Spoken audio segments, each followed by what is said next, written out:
Months of talks have so far failed to produce a deal to free the Israeli hostages in Gaza. And as the 11th month mark of the war approaches, Hamas still holds 109 Israelis. The Philadelphia Corridor, a narrow strip of land stretching 14 kilometers between Gaza and Egypt, has been the subject of much of the back and forth in the negotiations. Hamas has said it will not sign a deal unless Israeli troops withdraw completely. But Israeli Prime Minister Benjamin Netanyahu has vowed to keep military control over the area as well as the Rafah and Netzarim crossings, causing many to accuse Netanyahu of dragging his feet on ending fighting. But Netanyahu denies he is stalling on a hostage deal, saying it is Hamas that has refused to accept the U.S. proposal. Netanyahu has been systematically torpedoing this deal.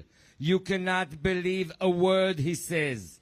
He will keep lying and deceiving you.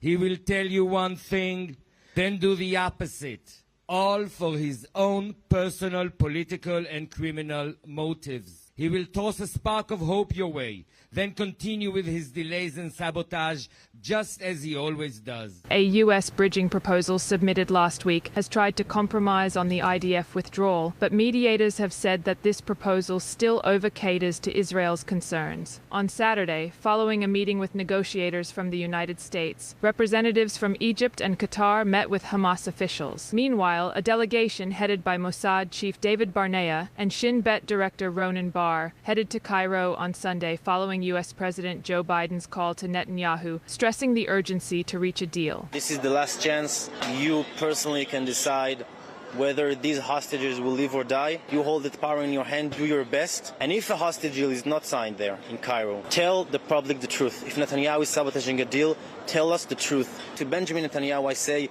you're responsible for the murder of multiple hostages. And for you, for your own sake, for your own soul, I say, stop this sabotaging, stop this madness, bring them home. While Israel says that a military presence in these buffer zones is vital, privately, Israeli security chiefs agree that a temporary withdrawal for the duration of the deal would be worth making the concession for, citing this as the only way to save the remaining living hostages.